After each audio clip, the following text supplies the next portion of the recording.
said nobody would notice. I get manicures, yes. I said, just get clear. She's like, nobody will notice.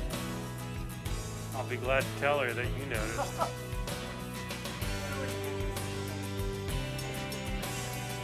Well, she loves getting pedis, and so she's like, oh, come, let's get a manicure because you shake people's hands all the time and whatnot. Well, I've had pedicures before as well. I'm really picky. I like pedicures. So I'll get manicures. So she loves it. Like, she loves pedicures.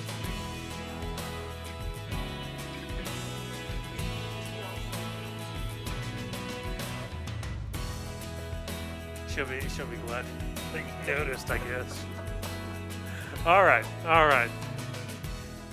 It looks like we have everybody on council that's going to be here tonight. And so let's just, I'd like to open this. I would now like to call the October 12th, 2021 Longmont City Council regular session to order.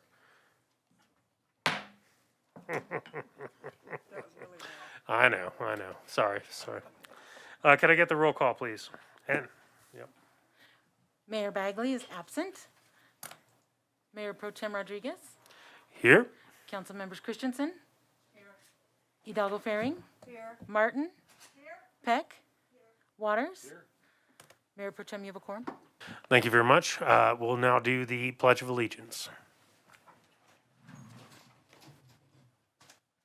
I pledge allegiance to the flag of the United States of America and to the republic for which it stands, one nation under God, indivisible, with liberty and justice for all.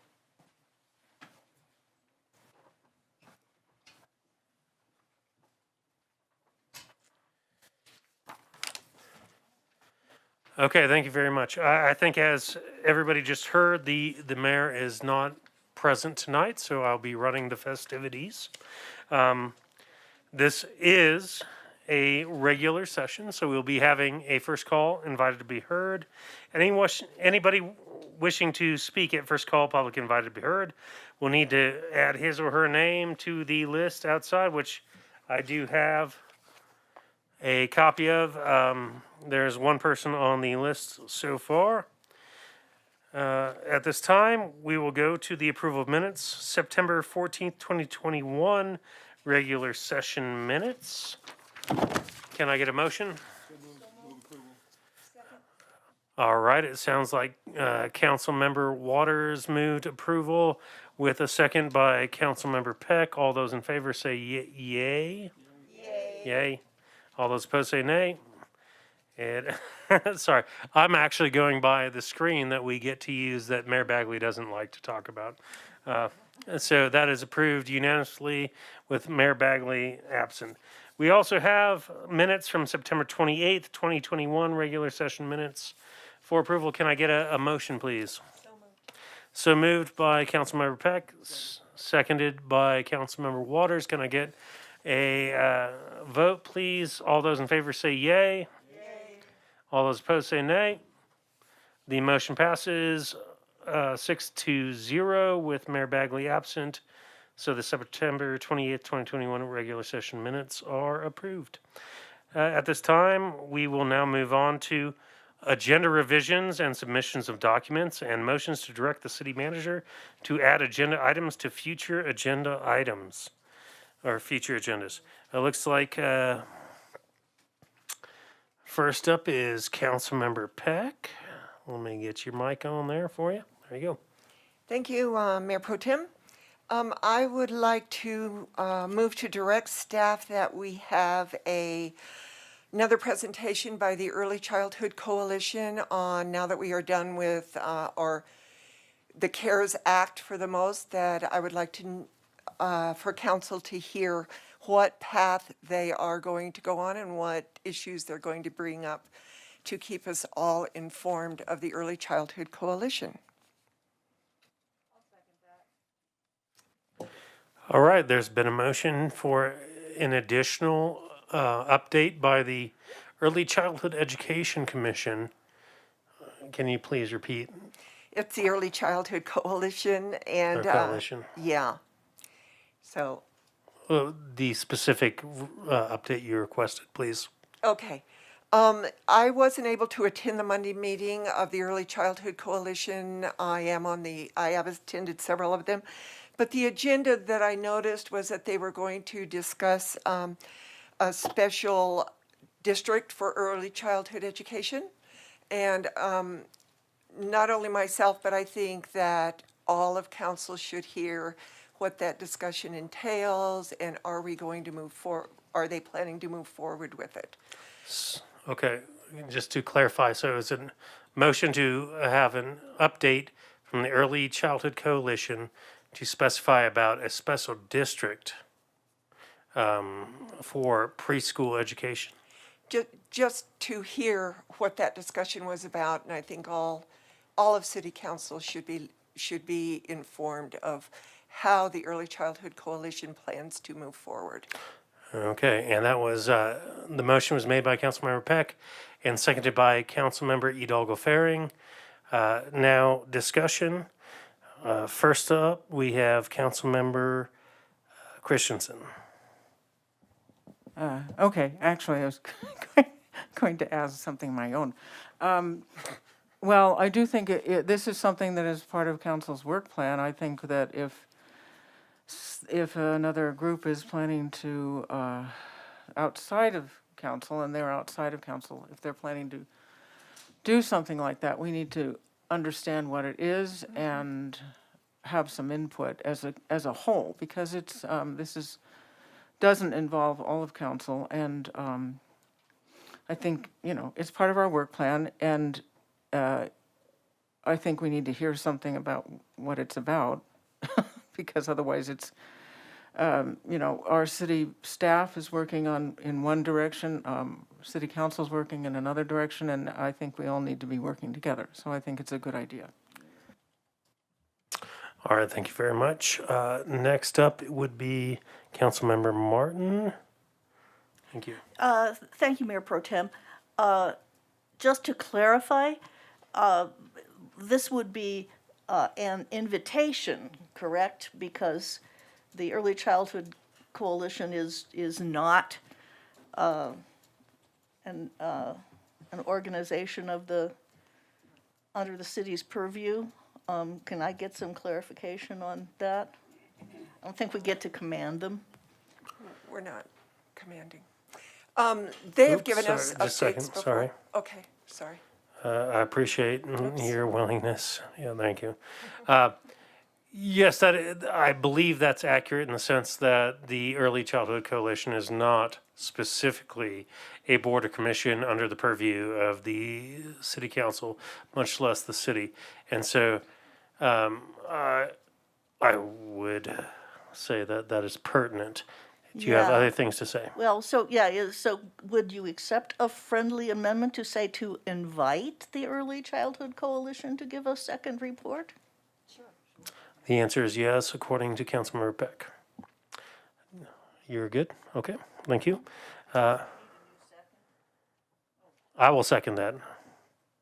So I'll second the amendment. Councilmember Waters, please. Yeah, thanks, Mayor Pro Tem. I was in the meeting yesterday, both the coalition meeting and the management team meeting. And I'm certain that the coalition members would be happy to update the council anytime in terms of the status of the work. In terms of the council work plan, I'm not certain what the council work plan is for early childhood. I know we have work going on, but it would be helpful, since there's references to the council work plan, what that might be with respect to early childhood. I will say that what you're going to hear from the coalition is that there is no one in that group could tell you what the intent is in terms of proposing a special district or not to the county or to the public. It's been on the agenda as a topic of conversation for 2 years with the question, is that something that makes sense in the post-pandemic future? And I don't know if it does or not, but that group is thinking not just about that, but reimagining what child care would look like in the post-pandemic future. And I will say they have a lot of work to do. and an invitation, they would be happy to present. I do think if this group gets in the way of the progress of that group, we should be ashamed of ourselves. They got a lot to do. It's a bunch of volunteers. And to have to spend time organizing a presentation when people could dial into the meeting and listen and be part of the conversation seems to me to not necessarily be the best use of their time. It's a public meeting. We can get access to it the second Monday of every month. If we don't, it's on us, not on them. And to add to their one more task for them doesn't make a whole lot of sense to me, to a group of volunteers trying to carry the water for what we said as an objective a couple years ago and really never developed a work plan for. All right, thank you very much. Just a couple comments in the sense that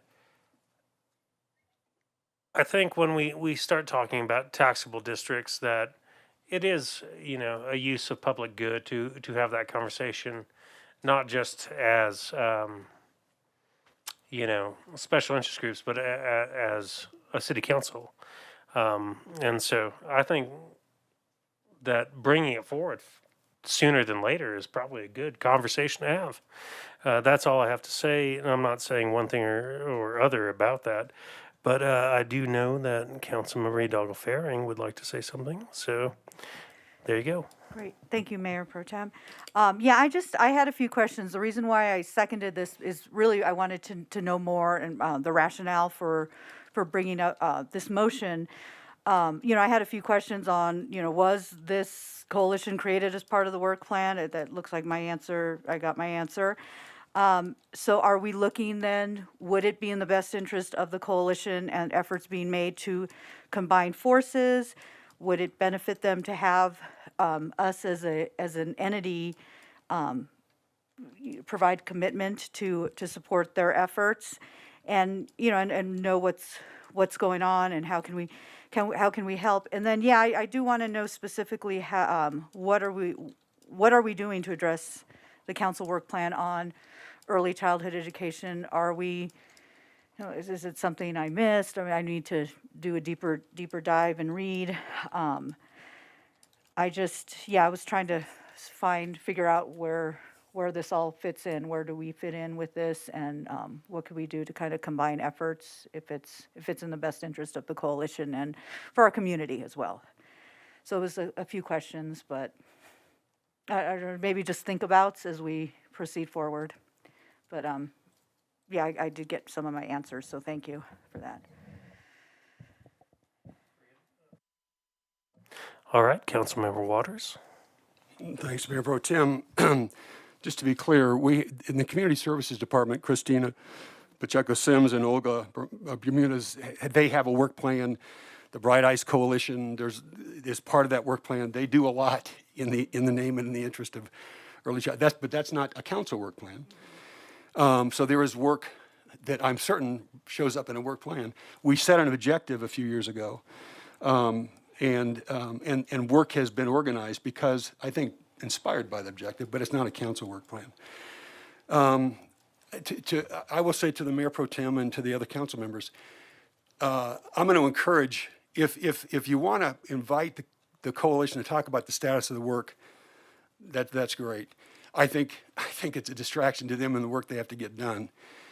But to put them on the spot to talk about potential special districts before they're ready to talk about special districts, my encouragement to them is to not talk with us about that. There is no decision that's been made. We're far from bringing a proposal to anybody. And if a proposal would be crafted, it wouldn't be presented to city councils anyway. I suspect it would be presented at a different level. But it will do a disservice to good people who have donated their time to work on this to put them on the spot for that question at this point in time. All right, thank you very much. Next to Councilmember Christensen. Thank you, Mayor Pro Tem. I agree with Mayor Pro Tem Rodriguez. Why not get involved early rather than later? This is why would we not want to work together? Why?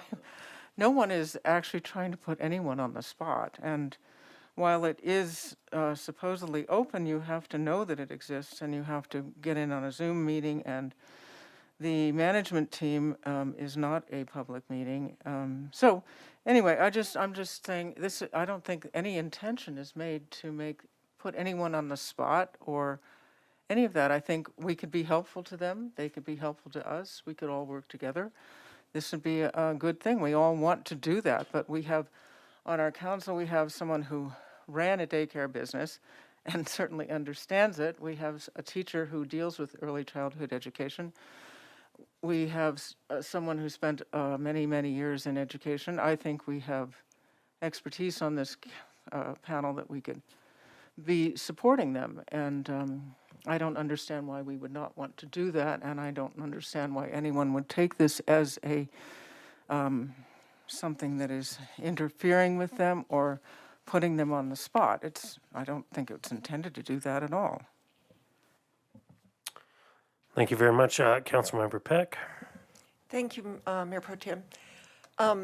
The Early Childhood Coalition can deny the invite or not. But if we do have staff in that meeting, if we do have council people in that meeting, then I think that we do need to get a total update on what is going on.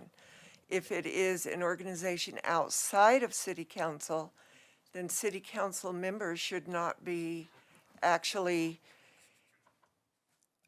speaking for them. I would like to hear what the Early Childhood Coalition and the chair of that has to say, and how do we all move forward together, because it is part of our vision.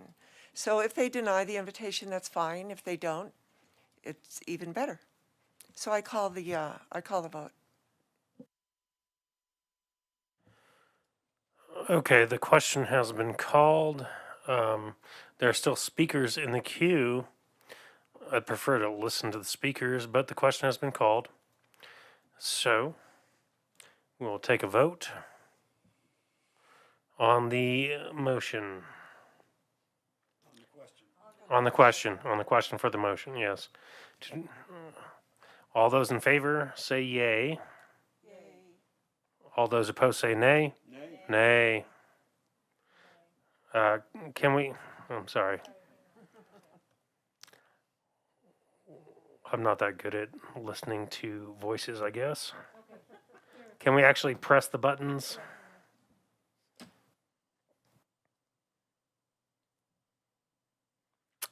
The question fails. Looks like 2-4 with council members Martin, Rodriguez, Hidalgo-Fahring, and Waters against. So we will continue with debate. And that brings us to Councilmember Waters, it appears. Nope, what was that number? C3? Yep, that's you. All right, good. Yeah, my bad. This is not a question of whether or not, if there's an invitation from the council to come and update the council on the work, then they're going to do that. To suggest that because I'm involved, well, that's what I heard. If council members are involved in meetings, I meet with folks all over town. So do you, and to try to hook that into accountability for them just seems to be a reach. They'll be delighted, I'm sure, to come and present. What I'm suggesting is, if you care about a long-term future for a more robust, enlightened, informed approach to childcare and early childhood education, to call or push the question on special districts before anybody's ready to talk about that, and I don't know that they'll ever be ready to talk about that, is a mistake, if that's the expectation. If it's simply a progress report, you're going to hear much the same thing you heard last time, because there hasn't been a lot of progress since then, except the governor's event, which you were all invited to.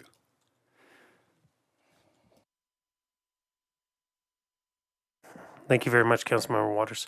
Councilmember Martin, looks like you're next. Thank you. Yeah, thank you. I just wanted to say that I'm going to vote no on this at this time. We heard a lot of talk that that made it sound like the initial idea was that the council had some sort of authority over this organization, which it does not, and I believe the usual thing in situations like this is that when the organization would like to have the attention of council, the organization would ask to present before council. I am certain that any organization that is focused on early childhood education and has the governor's attention is doing pretty well by itself and will know when it is ready to report. So I'm going to vote against it just because they're free to come forward anytime they want. And I don't like the idea of putting pressure on them to do it, especially this close to an election when the council may turn over. So I'm going to vote no. All right, thank you very much. Councilmember Christensen. Thank you, Mayor Pro Tem. I actually think that on a statewide basis, a great many things have been done, which I'm, because I'm on Colorado Municipal League and I'm on the county, the Boulder County Consortium of Cities. There are a lot of things, and there are a lot of things that were mentioned that have been done in the last year, 2 years, 3 years maybe, and also especially in the last year that are helpful to our efforts, and especially, of course, the Early Childhood Coalition, who is really the ones doing the work for this. So I think it would be useful to have them come and give us an update on things that have been improved on a statewide basis for early childhood caretakers and preschool people, and the difference between preschool and childcare should not be ignored. They're two very different things. So, you know, as we've said, they can come if they want to. They don't have to, certainly. But, you know, this is just an invitation for them to update us so that we can all work together. Anyway, I really think that there are so many things that our state legislators have done because they understand how important this is. And we have an excellent opportunity because we have a governor who honestly understands this and has been part of daycare since he was a baby. So, thank you.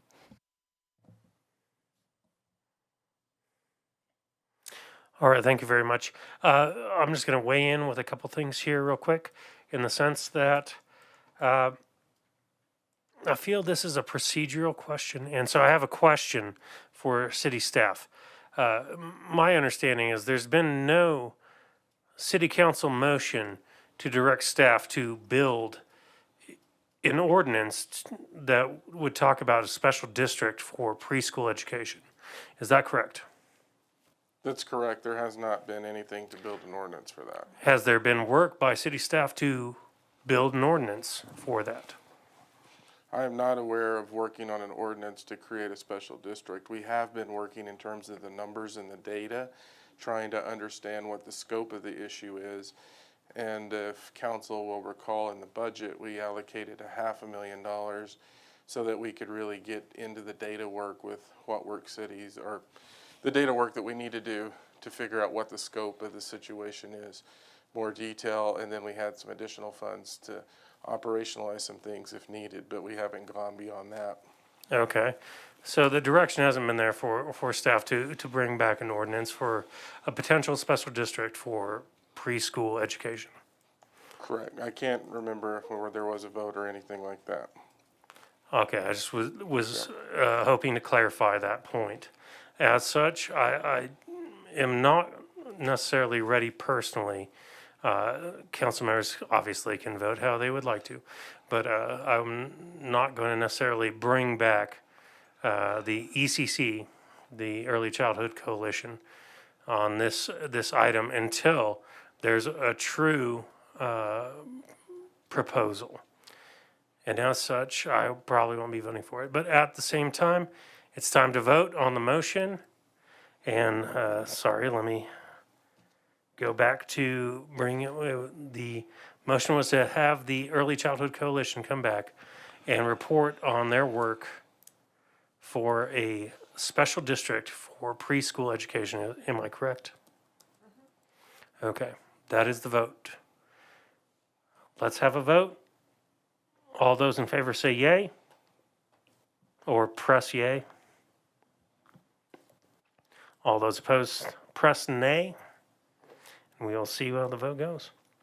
Okay, the vote fails with council members Martin, Rodriguez, Hidalgo-Fahring, and Waters against.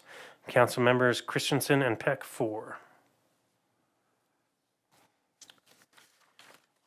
Are there any further agenda revisions and submission of documents? Okay, Councilmember Christensen, you are on. Thank you, Mayor Pro Tem. I would move to direct the city manager to add an item to the agenda. There is no rush on this, but to move the Longmont Economic Development Council back in-house as a branch of city government.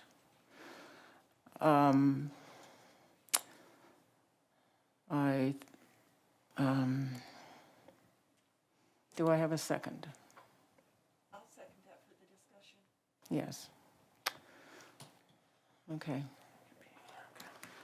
So I would like to discuss this then. About 2015, the City Council voted on an experiment to outsource the economic development of the city to an outside entity. That seemed like a simple idea, which some thought would be clearer for businesses coming to town and more efficient. There are currently 3 employees. We have a very skilled head, Jessica Erickson. All these employees could be bought in-house. Most of the legal work for the Economic Development Council is being done by our legal staff already. Much of the rest of the work is done by our city staff. It doesn't make sense for us to be paying for the rent and many other costs associated with this. The city pays $365,000 every year. PRPA pays a great deal of money. Boulder County pays a great deal of money. All of that could go to the city, and we could have the professional staff, the 3 members of that professional staff move in-house, and it would save a great deal of money. We would gain efficiency. We would gain a great deal of transparency. Right now, nearly a great deal of the money that is going to this organization is coming from private businesses who are paying to join this organization. And with their pay, they get a vote. None of these people have been elected.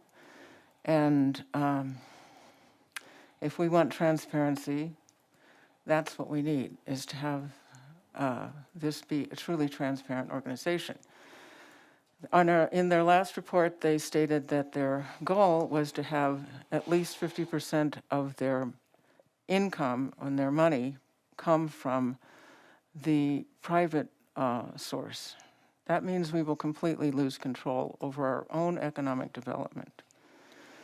Over the years, I have witnessed constant interference in council policy and council elections.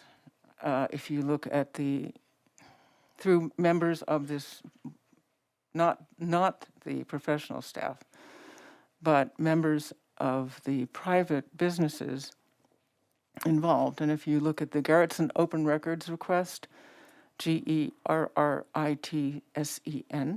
and the Belmont Open Records Request, both of which are free and open and available to any citizen of this city who wants it, you can see the degree to which there has been interference by this group and also by members of City Council. In the Affordable Housing Ordinance, in the Metro District Ordinance, in landlord licensing and inspections, and in elections. The high point for me was having a member of this come lecture City Council on how we need to align ourselves with them. They work for us. They are on a 1-year contract with us, and we don't work for them. We have many, many agreements with the federal government, the state government, the county government, with all kinds of districts and governments, municipal governments. This is one more agreement that we have. And I think that for them to come tell us to essentially feel that they should be able to order us around is really quite ludicrous. So that is why I'm suggesting this. I have been to numerous presentations and lectures and read a lot, and recently Colorado Municipal League had a presentation on economic development. Recently, the Boulder County Consortium had everybody, all the members in the county develop or discuss how their economic development teams worked. And none of them work the way we do. So I really do think we need to address this. I think it would be good for the city. I think it would be good for transparency. It would save money, and it would be clearer for the businesses coming to town. All right, thank you, Councilmember Christensen. So as I hear it, the motion is for the City of Longmont to discontinue its partnership with Longmont Economic Development Partnership, as well as the funding therein, and create its own in-house department to deal for economic development. No, not exactly. It would Okay. be to bring the professionals from that organization into our city government and have it be, as it was a long time ago, part of our city government. Although it has been an outside entity for a long time. But we have inside redevelopment. We need to make it be one thing. Redevelopment and development needs to be simply a branch of city government instead of something that is an outside entity. So what I am hearing is that you want an economic development group within the city organization, Yes. and no longer supporting the LEDP as its own function. Yes, but all the money that we spend on them would be spent in-house, and also that money from PRPA and from the county would also go into our development group because, Fair enough, I just don't understand how I stated the motion incorrectly. okay, well, you said you wanted to, that I Not wanted me. to eliminate it. I'm sorry, I probably didn't state it very well. I said just defund and non-partner with. Well, I would say move the funding, because I don't certainly want us to start from scratch. We don't need to. We have a very qualified Okay, professional. we're arguing semantics here, but Yeah, it's okay. basically the same thing. As then Okay. we're talking about moving funding or defunding, regardless of what you're talking about, from one organization to another organization, Okay, I would say transfer funding. regardless of semantics. All right. Whatever. The motion is to move funding from the LEDP to an internal organization that will have to be created, as we don't have one currently existing. As such, thank you for the motion. It appears that Councilmember Waters is next. Susie, do you want to weigh in? No, you go first. You might answer my question. It won't surprise, it's not going to surprise anybody that I'm going to vote against this. I think it's a really bad idea. In my first meeting as a council member, Jessica Erickson was doing a quarterly report, which she's scheduled to do again on October 26th. And I'm looking forward to that report. And I was probably harder on Jessica than I should have been. I didn't mean to be hard on you, Jessica. I meant to be hard on the data. And because I had all kinds of questions about it. It was new to me, and obviously I've learned something since then. And I've appreciated your response to the questions I had then and every question I've had since then. But one of the things that that was an upshot of that, from my perspective, was a deeper understanding for me on the relationship that the city has to LEDP. Certainly, we write a big check to LEDP. But in writing that check, we're viewed, and I think we view them as partners. I think we're viewed as partners. And I have to say, when somebody who is a partner comes to that podium and speaks truth to power, we ought to be grateful. And what we're hearing is that somehow is being interpreted as being told what to do. We had the chair of the LEDP board come during open forum at our invitation, right? Open to the public. We encourage people to do this. Now we're resenting that they do it. As partners, they came to tell us there's a problem in the community with housing.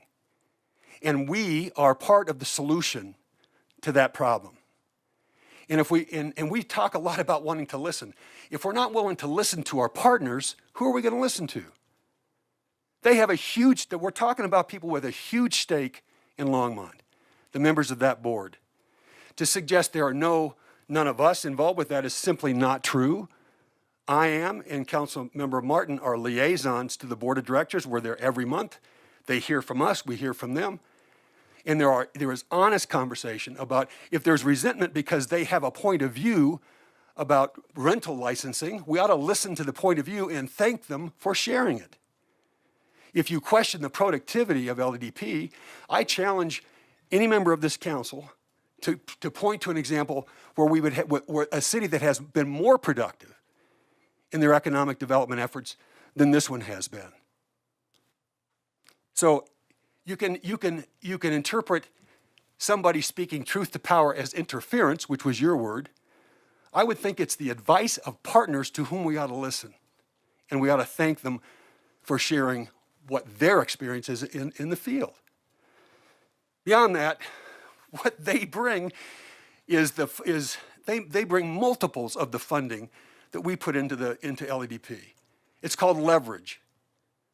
We're able to take our money, they're able to leverage what we bring to realize the successes that we've enjoyed. And if we think, I have to sit here, if I'm them, and I think the move tonight, the attempt to move this back into the city, the last thing, if I'm them, I would want to do is be partnering with us if we're going to pull the rug out from underneath this effort. We're the last people I'd want to be partnering with if that's the move tonight. So I'm going to vote no. I think it's a bad idea. All right, thank you. Councilmember Hidalgo-Fahring. Thank you. So my concern lies with primarily the impact on our budget and time constraints of staff to bring this back. I was not on council in 2015, so I don't know why the rationale for the split. And I'd really like to hear from staff why that happened to begin with. And, from that perspective, from the city staff perspective, who are in the weeds and doing this work all the time, how has that worked? Yeah, so I think you actually have to go back before 2015. And so even before I was here, the city of Longmont contributed dollars contractually to Longmont Economic Development Corporation. And what we had in 2012 when I got here, and then subsequently in 2015, is you had Longmont Economic Development Corporation doing their work. You also had components within the city doing some of the redevelopment work and some of the other positions.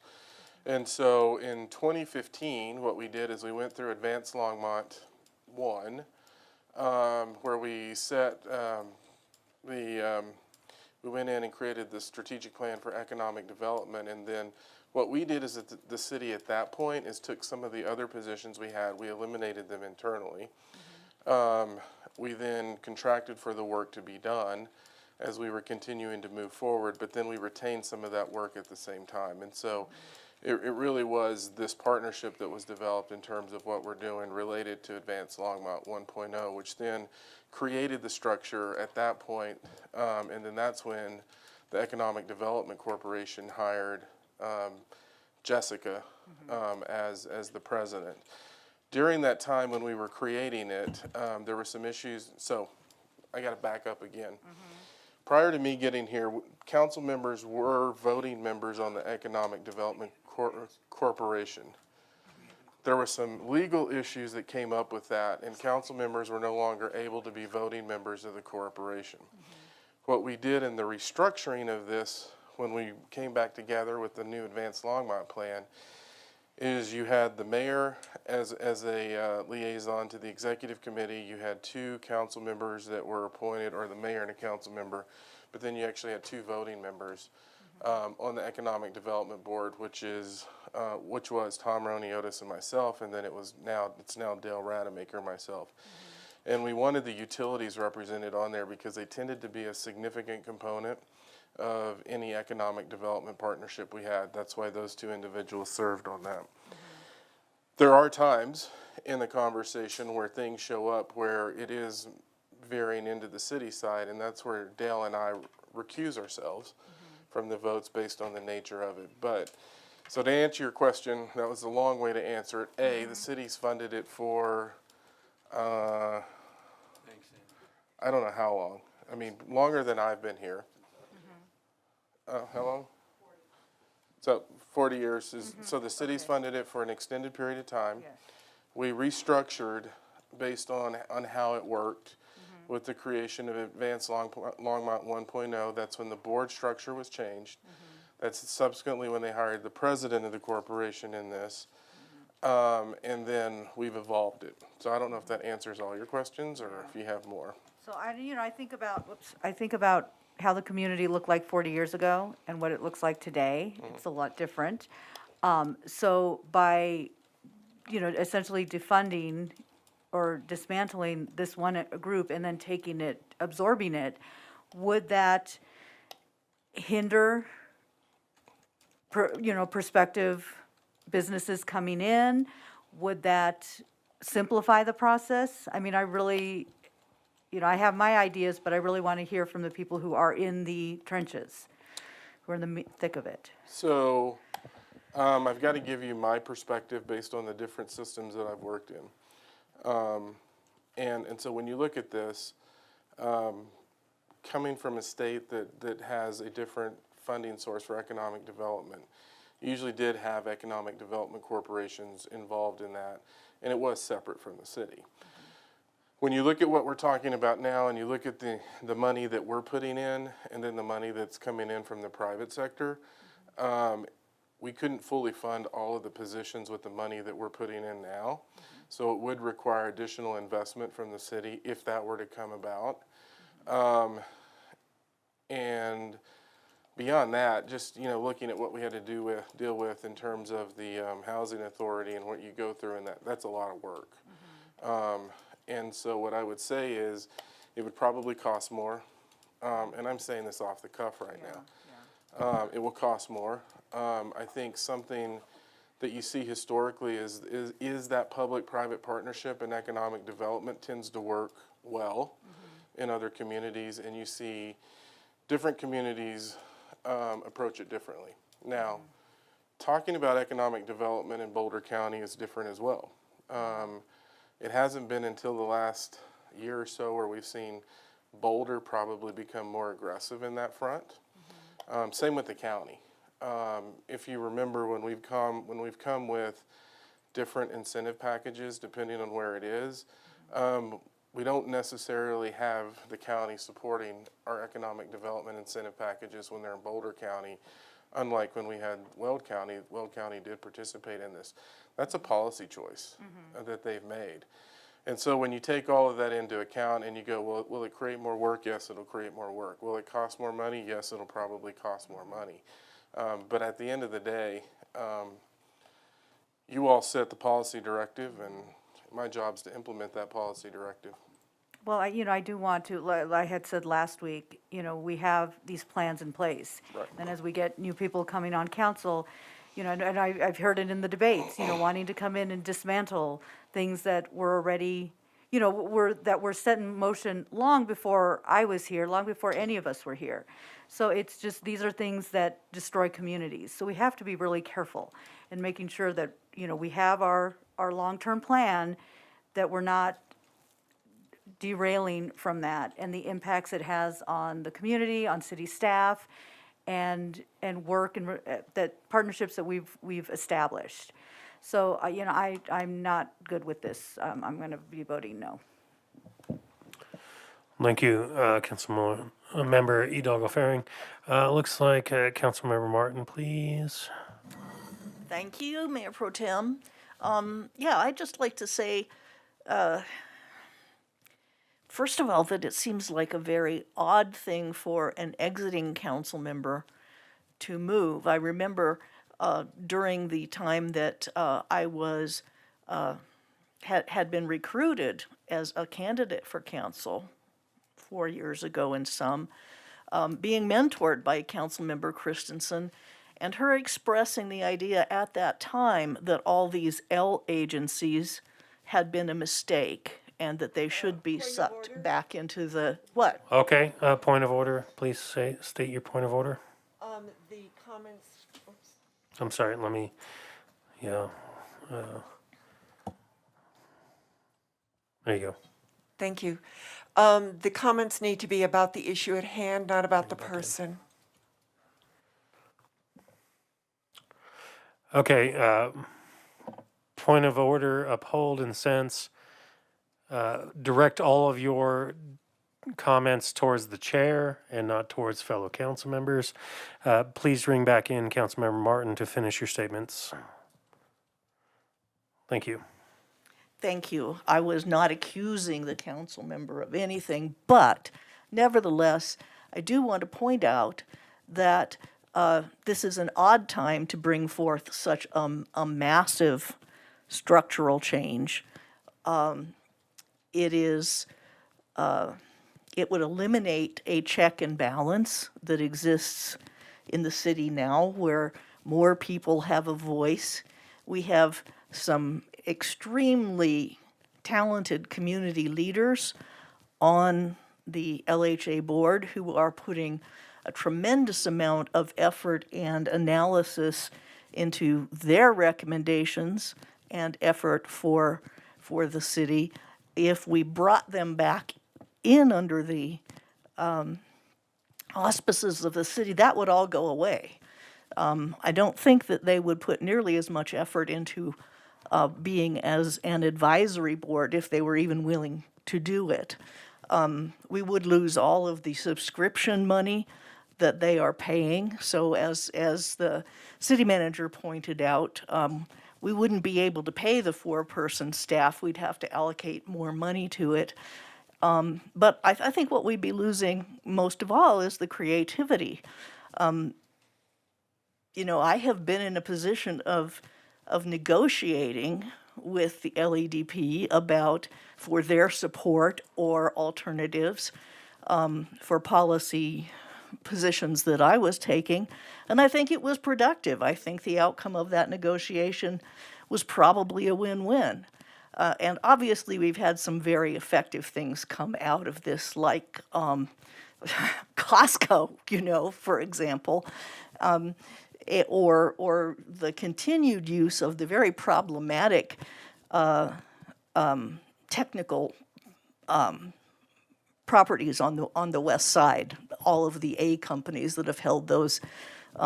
It's not because the LEDP didn't do it right. It's because that's a problematic industry that struggles, and they're doing a very good job keeping somebody paying the property taxes on those. So I see no problems with the EDP. I'm very happy to be a liaison to them, and I'm certainly not going to vote for this. Thank you, Councilmember Martin. Just for reference, Councilmember Christensen, you are next. This is your second time to speak on the item and your last time to speak on the item. Thank you. Okay. The assertion that I am saying that LEDP has Oops, sorry. Please ring back in. Go ahead. It's just been asserted that I am suggesting that LEDP has not done a good job. That is not what I am suggesting. I think Jessica Erickson has done a good job. I think the professionals on that, which is Jessica and whoever else is a professional, qualified professional in economic development, should join our city staff. I have repeatedly been told by our city staff that we are doing the legal work and most of the other work for LEDP. So I find it difficult to understand why we would not want them to just join us for greater efficiency and for greater coordination. I have watched in open forums and in public hearings members of LADP repeatedly come forth to speak against our affordable housing ordinance, to speak for metro districts, to speak against landlord licensing and inspections, to constantly comment upon and try to turn our city, the policy making of this city council into something of more of their liking. That is not, that is members of LADP. What I am suggesting is that we have now got a situation where the private people involved in this, the private businesses who are involved in this, are becoming more and more of a share, and that means we will lose any control over our own economic development. That's why it needs to be brought in-house. The money that we are getting, that the city is donating, which is $365,000, that PRPA is donating, that Boulder County is donating, can be simply redirected to the city. And yes, I find it difficult to understand. When I first came on this board in 2013, we had a small outsourced economic development group. The man who headed it, who was told, well, I'm not going to get into that, but I looked at how many jobs were actually created. It was a town of 80,000 people at the time, and there were about 24 jobs created over the course of 2 years. I don't think that's a good record. We are much better than that. Jessica has done a very good job. What I am suggesting is that that can be done in-house in a more coordinated way and in a stronger and heartier way without the same wealthy elite who have always run the city taking over a larger and larger share of our economic development. That's all I'm suggesting.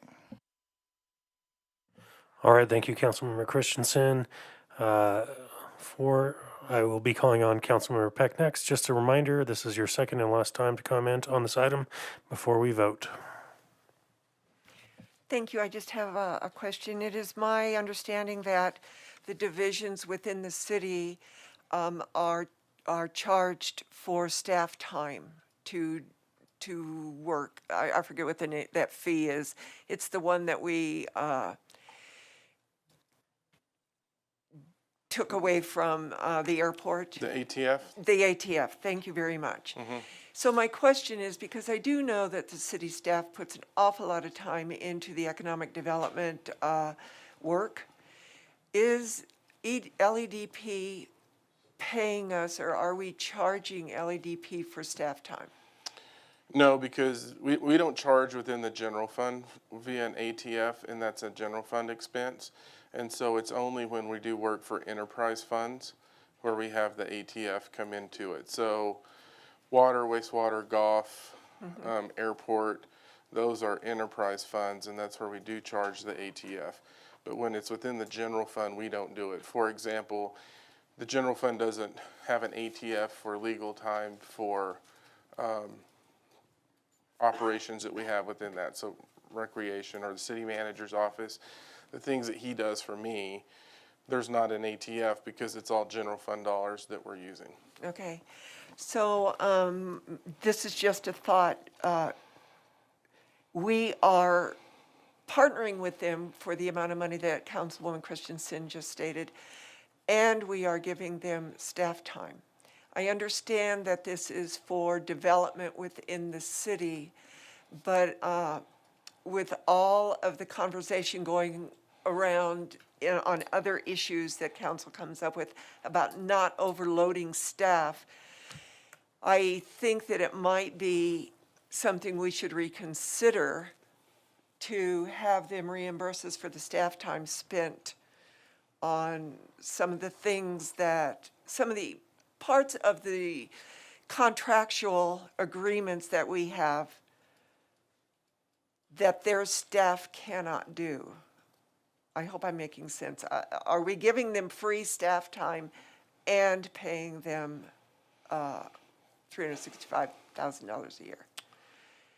Not necessarily. So when we talk about what we do when we get involved, and so I will use Smuckers for example. Okay. In that, so we engage in the conversation because much of what we do and much of the legal work is really about what we're doing to what we're providing to the company for them to locate here. Okay. And so that is a contractual agreement between the city and the prospective company.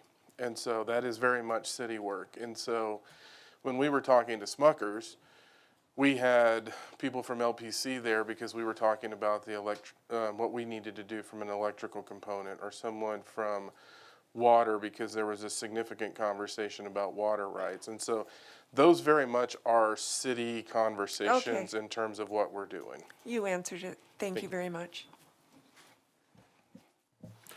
All right, thank you, Councilmember Peck. Just a reminder, Councilmember Waters, this is your second time speaking on the motion, and so this will be your last time speaking on the motion. Thank you. I get that. Second and last.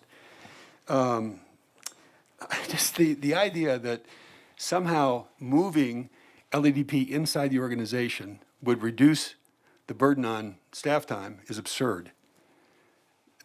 Whether they're inside or outside, whatever requirements are of staff time would be the same, whether they're inside the organization or outside the organization.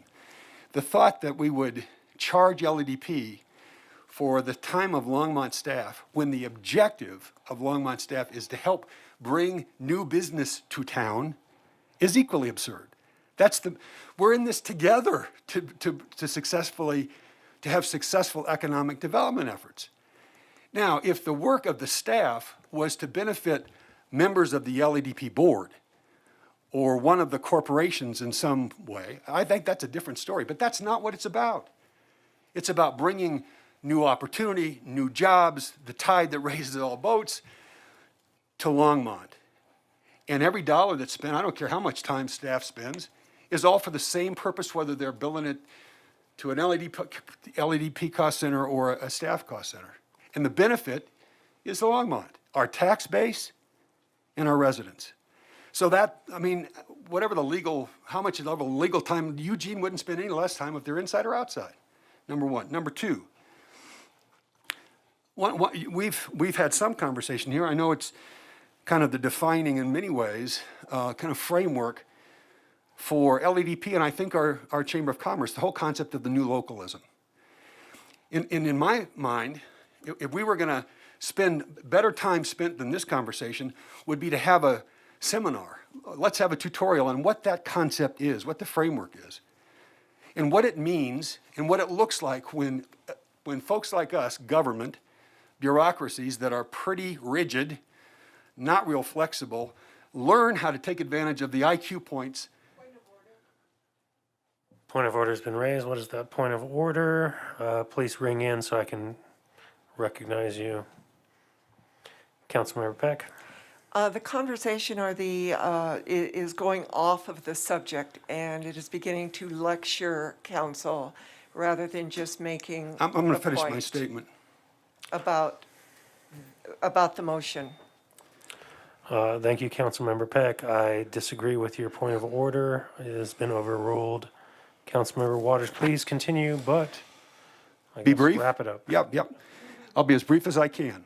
I didn't bring the topic up, so I'm going to finish saying what I had to say. It would be in our interest to learn something about the new localism. We've arrived at a conclusion. I don't know how much knowledge we have that supports the conclusion that somehow what we're trying to do is misguided. But I do believe the cities that figure out how to take advantage of public-private goodwill, resources, IQ points, will win in the post-pandemic future, and we ought to get smarter about how to do that, in my opinion, as a council and as an organization. The last thing I would say, there was a reference to the input that we've received on the IZ, the inclusionary housing ordinance, and other policy decisions. In my mind, what we ended up with the inclusionary housing ordinance was better, way better, because of the input we got from the private sector, from those who know something about developing the ground and know something about building houses.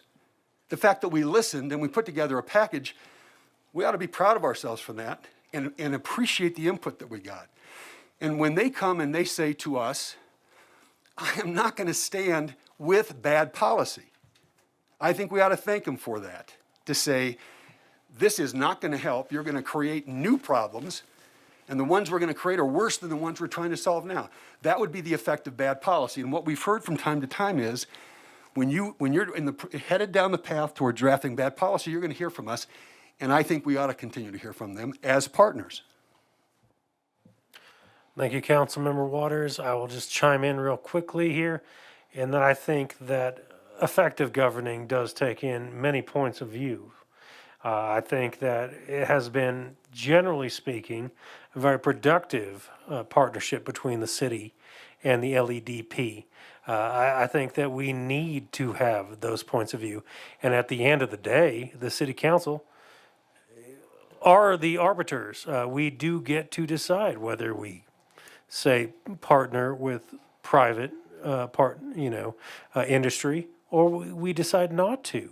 I think we've always had that opportunity when we've been in executive session, which most people don't get to see, and people probably feel somewhat rightfully shut out of those sessions. But at the end of the day, you elect us, and I think it would feel better for you to know that there are outside points of view, not a centralized planning commission that says, hey, we get to decide. And yes, the city council gets to decide in concept, but having an outside voice like the LEDP or the LDDA, and as far as downtown is concerned, and hopefully we see some of these partnerships come to fruition in other parts of the city, not just the downtown, because the city council is looking at so many different things, not just downtown or North Main or South Main or the Hoover District, Southwest Longmont, yada, yada, yada. And so I don't think it's appropriate necessarily for us to centralize all this power within the city government. And so I'll also be voting against this motion. But as such, the motion is now called to direct staff to add agenda item to move the LEDP back in-house as a branch of city government based on specifically what is stated on our screens here. So all those in favor push yay, all those against push nay.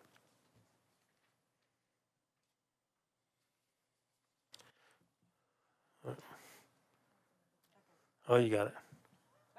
Sorry. My bad. That's okay, I'll get it back. You got it.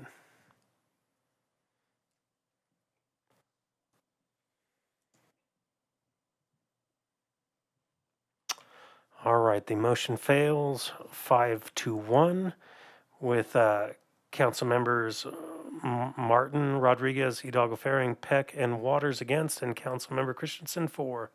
Thank you very much. Very good comments and very good things to consider for the next council after November 2nd. Now, Clerk Quintana, is there any other agenda revisions at this time? There are not, Mayor Pro Tem. Thank you very much. Now we'll move on to the city manager's report on COVID-19.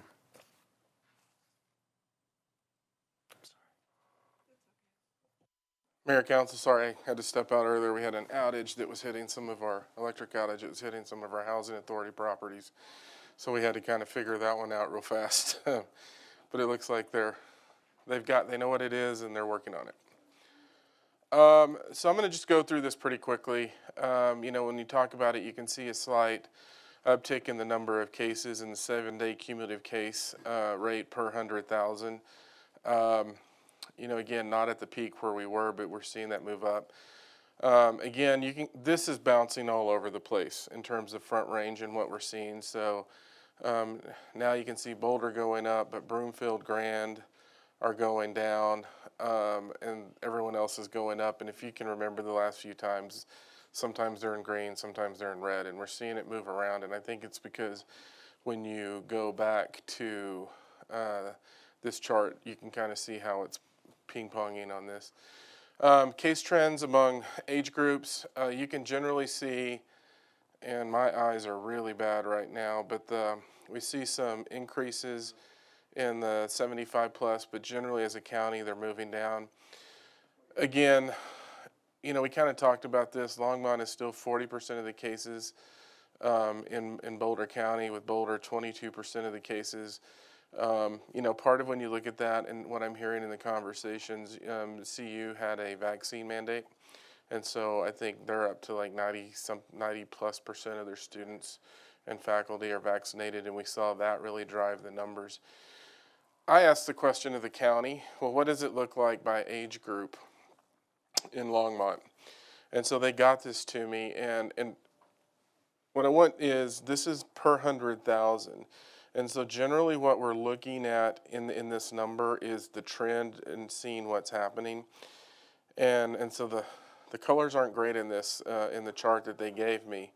But what you can see is that the 12 to 17-year-olds were a significant part of the increase recently. The good news is we're seeing everything trend down except for the 23 to 24. When we went in and started looking at it, you can definitely see the growth there. This is the chart that you've seen before when we talk about our wastewater sampling and what that looks like. And so if you remember me talking about that peak and what we were seeing, this is the peak. And what we wanted to wait and see is, were we going to see that flatten out over time, or we're going to see it decrease? And so we've seen it decrease, and that's a good thing, because what we're looking at is the movement in this. The blue line are the cases, and so when you talk about the 40% and what that really looks like in Longmont, and then you look at this data, it pretty much, this data is forecast that we're going to do that. And then when you look at where the populations are, and so we're going to try to continue to get these localized reports in terms of the numbers. When we went in, let me go back to this one. When we went in and really started looking at the numbers and what that means, when you start breaking it down into percentages, and Marcia and I are going to work on having a different chart hopefully for next week, but you can really see that when you start seeing this kind of movement in this case, you take those percentages and how it then starts impacting the hospitals. So once again, some movement, not a lot. In the north central region, ICU bed availability increased to 11%. It was at 9% before. So you can still see the press there. Surge bed availability is 11%. That's holding pretty steady. And then tight staffing is what they're seeing in the north central region. 30% was significant staff shortages, so that's actually up from 23% last time. And again, you're not only looking at bed availability, you're looking at staffing availability, because you may have the beds, but you may not have the staff, and so you can't put people in them. And then they're continuing to their transfer plan across the state, and so those are the issues that continue to challenge. Again, it's not all COVID, and so it really is. You have your normal diseases that come into play, whether it's heart attacks, strokes, cancer, and those types of things. And when you layer COVID on top of it, it's really what's throwing these systems into these different pieces. And then you can see number of cases. We continue to exceed the epi capacity in the county. And then you can see the deaths that are continuing. You know, sort of a mix of long-term and non-long-term. And again, you know, we're trying to get some other data on national trends in terms of the breakthrough cases and what that looks like, to give you all a better picture of what's going on. Positivity rates increasing. I'm not really sure about this number, because it may be that we have more symptomatic people testing and less asymptomatic people testing, which may be driving the positivity rate up in this. And then, you know, we continue relative same numbers in terms of vaccination status as a county. We're improving slightly as we continue to move forward. And that's it. You know, in terms of the update, it really, we are pretty much in the same spot. We've seen an increase. Longmont is continuing to be the largest percentage of cases in Boulder County. And we're trying to get more data to try to identify what that is. It did look like that younger population was a big part of it early on, and now we're seeing it in some of our older populations. And so we'll continue diving into the data to provide you all with more information. Be happy to answer any questions you all have. Thank you, Harold. Councilmember Hidalgo-Fahring. Thank you, Harold, and thank you, Mayor Pro Tem. So in that slide with the positivity rate, the 4.7, so you were saying you thought that that number could be lower, or? So I think for me, the challenge is when you see who's being tested. So if Okay. you drive by some of the testing sites, you're not seeing the number of cars that you were seeing Yes. at those testing sites. And so if you have more people who are getting tested who are symptomatic or other issues, and less people just being tested because they want to see if they have it, then that could shift that percentage a little bit. Okay. And so what I want to dig into with Marika on this is really now start looking at how many tests are performed, Sure. because these numbers can show different things as you're digging into the data. And so I just know anecdotally that I'm not seeing as many people in the lines, which tells me what we're probably seeing are those that are either exposed or symptomatic. Yep. And that may be driving that up too. So I have some more Okay. questions on this. So I don't know then, for sure. would the difference, based on what we've seen over the last 18 months and how this data kind of ebbs and flows and evolves, would it make a huge difference in that percentage? Or would it just be like, by a few tenths of a percent?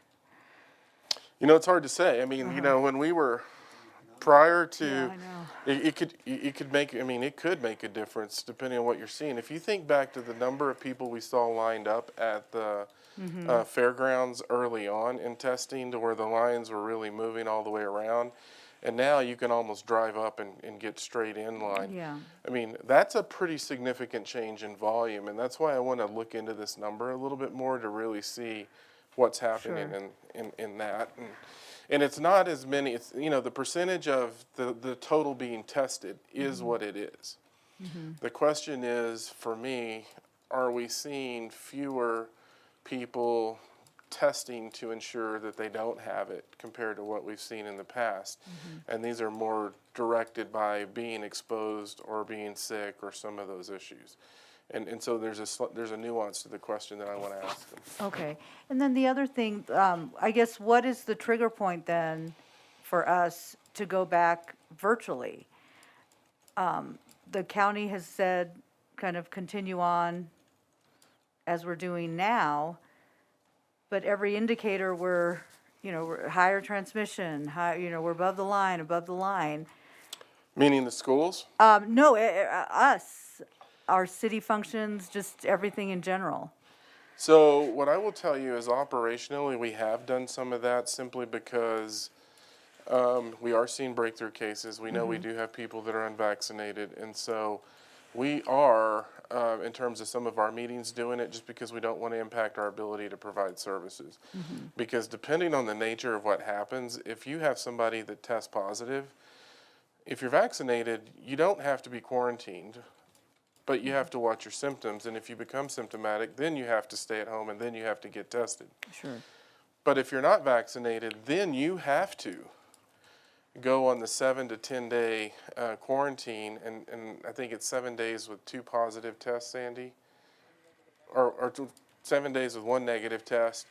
But then you have to, we lose somebody for a week. And we have had instances within our organization where we've had crews that have had multiple people in that situation, and it creates an operational challenge for us. And so we're trying to be mindful of that as we're moving forward. Honestly, it's also easier at times to have our meetings via Teams, and not, Yeah.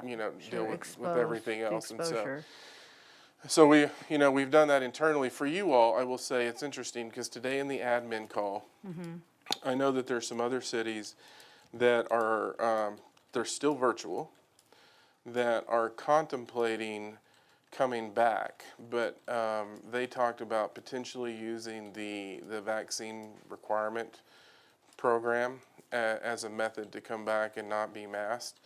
And I know that Boulder County Legal Department, they're going to probably reach out to Eugene, indicated that cities that are interested in exploring this, they'll bring everyone into a meeting. And that was something that I was wanting to learn a little bit more about, but didn't get some questions answered. But that is something we can consider. So every city's looking at different things in this process right now. Sandy, did I? No, so not capacity restrictions, so it's not on this chart. But the other chart where the capacity restrictions, that's the one with the state where when you cross the high point of the line, we're not near there. And so this is really what they're looking at now in terms of where we are, and it's really all about the masking piece. Okay. So, yeah, I just am trying to figure out, you know, I'm hearing so many mixed messages still between the state, what's happening in other states, you know, even among, you know, within our own community. So, you know, I guess I want to know, and I feel like, you know, even though we had this discussion and decided to remain in person now, I think that can still change at any time. I don't want to just like take it off the table. But I guess I really want to know what is the hard trigger point where we like, okay, you know what, the safest thing for us to do would be to go back virtually. I think it really would be the health department's limiting capacity at indoor public events. I mean, that would be the one that's first and foremost that we would go, yeah, we need to do this. Now, there's going to be degrees in between this, and obviously you all have talked about that. Yes. But I think what we'll do is just continue monitoring the data. We don't know what's going to happen. I mean, so if all of a sudden there's another variant that creates issues similar to what the variant that Delta did, but that's much worse, and we hear that news, we're going to inform you all about that and what we're hearing from the medical community so we can have an informed conversation. And so we will be bringing that to you all as we hear it real time. Okay. But ultimately, it's, again, your decision in terms of what you want to do. Okay. So, okay, thanks. Thank you, Councilmember Hidalgo-Fahring. Just to reiterate, unless there's a specific health order from Boulder County Health, it will be up to us to make, and as we've already gone through a couple iterations of votes on that, it'll be up to us to decide how we best decide to move forward with our meetings. As such, Councilmember Peck, you are next. Thank you, Mayor Pro Tem. So Harold, maybe you can add a little bit to this, but what I've heard is the efficacy of Pfizer and Moderna are coming to their end. They're getting less and less effective if you've had the second vaccination, which is the reason for the booster shots. Pfizer, at this point, is the only one that is giving the booster shots. Moderna is not. But it is my understanding that Thursday or Friday, there will be an emergency. FDA will say that Moderna can start giving the booster shots starting Thursday or Friday. So I just wanted to put that out there. I've been looking for the booster shot for Moderna, and no one's giving it to us. So I just want to put that out there for the public, that pay attention if you had the Moderna and are looking for a booster. Watch Thursday and Friday. They should be an emergency order that those would be available. Okay. Yeah, we'll let you know when we hear something on that one. All right, thank you very much. Councilmember Martin. Thank you, Mayor Pro Tem. I just wanted to clarify something based on discussions that happened a couple meetings ago. Failing a policy change from Boulder County Health or a declaration of the state of emergency by the city manager, is it not true that this council, before the election, actually can't change its own status in terms of meeting in person? Yeah, we voted and we declined to allow a second vote based on parliamentary rules. So I don't think we can change our own status. Something has to happen externally at the state or county level. Yeah, or I'd have to come and say, hey, council, we're hearing something, and it's our recommendation that change condition, Yeah. I think, is really the Because I heard, that was the question I heard in what Councilmember Hidalgo-Fahring Okay, said. yeah. Can we change it? No, we can't. not until the new council's in place, but a change condition I could bring to you all. Fair enough. I think we've gotten some clarity both procedurally as well as with county and state mandates are concerned. We will move on now, please, to item 7, special reports and presentations. Let me pull something up real quick here, as I would like to read them. So we are moving on to special reports and presentations, and we have a couple proclamations tonight, which I'm very happy to read. I feel sorry that Mayor Bagley is not here for these because I'm sure that he had, a good amount to do with them. Outside of that, they are very important, and I would like to move on. This would be 7A, a proclamation designating the month of October 2021 as Domestic Violence Awareness Month in Longmont, Colorado. Whereas domestic violence impacts countless citizens of Longmont without regard to age, sex, ability, ethnicity, sexual orientation, gender identity, socioeconomic status, or religion, it affects their children, families, and entire communities. And whereas the city of Longmont has seen a record number of cases of domestic violence in the community during the COVID pandemic, making it the #1 crime in our city. And whereas racism, homophobia, transphobia, and discrimination based on physical ability, nationality, or other factors help perpetuate domestic violence and make finding safety even more difficult for some victims. And whereas domestic violence and intimate partner violence can have lifelong consequences emotionally, mentally, socially, spiritually, and physically. Violence harms the core of the human spirit. And whereas the city of Longmont joins with others across Colorado and the nation in supporting victims of domestic violence and share the worthy goals of this month-long observance, sending a clear message to abusers that domestic violence is not tolerated.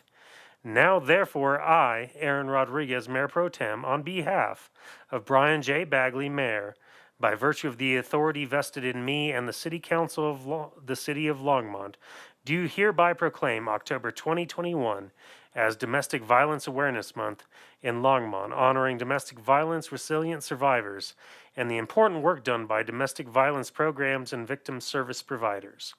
I urge all citizens to participate in activities and programs sponsored by the Longmont Ending Violence Initiative and the Safe Shelter of St. Vrain Valley to work toward the elimination of intimate partner violence. At this time, I would like to invite up, let's see here, I'm sorry. It looks like Kim Hurd, I believe, from Levi. And what's the other one? Jackie List from, yes, from Safe Shelter of St. Vrain Valley. Thank you so much. Just a second, there's a button there if somebody could help you if you don't know. What's that? There we go. Thank you so much. Mayor Pro Tem, council members, thank you very much. My name is Jackie List. I'm the Executive Director of Safe Shelter of St. Vrain Valley, which is a victim service organization that has served Longmont for well over 40 years. We thank you for the proclamation and giving us recognition this evening. Domestic Violence Awareness Month has been, for 40 years now, an opportunity for survivors, advocates, and allies to bring awareness to the complex issues faced by victims, as well as the diverse responses necessary to address domestic violence in our community. As I said, this year is actually the 40th anniversary of Domestic Violence Awareness Month, which began in 1981 as Domestic Violence Awareness Day. And the original theme of that day, and now the month, is mourn, celebrate, and connect. And so each year in October, we take extra time and space to mourn those who have lost their lives because of domestic violence perpetrated against them by someone who was supposed to love and protect them, to celebrate the triumph of those who have survived and now walk a path of independence, free of intimidation, exploitation, and abuse, and to connect, and hopefully as a community we will do that, in solidarity to do what we can to create a violence-free future. Domestic Violence Awareness Month is our month to celebrate our work, raise our voices, make noise, and call attention to this most serious health and safety issue in our community. To exemplify the breadth and depth of the problem in our town, Kim will now speak to what law enforcement has experienced as they address the issue. Hi, I'm Kim Hurd. I work at Levi, Longmont Indian Violence Initiative. My office is across the street at Public Safety. And I appreciate very much that you read this proclamation also. Part of my job, I keep the statistics for the police department on domestic violence in the city. And as we mentioned, it has gone up last year, this year. As of today, in 2021, there have been 813 calls for service for domestic violence with 378 arrests. It's a 10%, that's a 10% higher amount than last year, even in 2020. And this doesn't even take into account the unreported calls that, like, the safe shelter takes care of, or that people don't even report to anybody. So approximately 40% of our domestic violence cases involve repeat offenders, and almost 30% of time, children are involved in these cases. So it really affects our children in the community. So we've worked together, Safe Shelter and Levi, for many years to try to bring this very serious, #1 public safety issue to the forefront. Thank you. Thank you. All right, thank you very much. It's amazing. I think that we will uphold our current mayor's precedent and have a picture where we all come down with you. So please come up and accept the proclamation, and we'll have a picture. Thank you. I assume we have to wear them.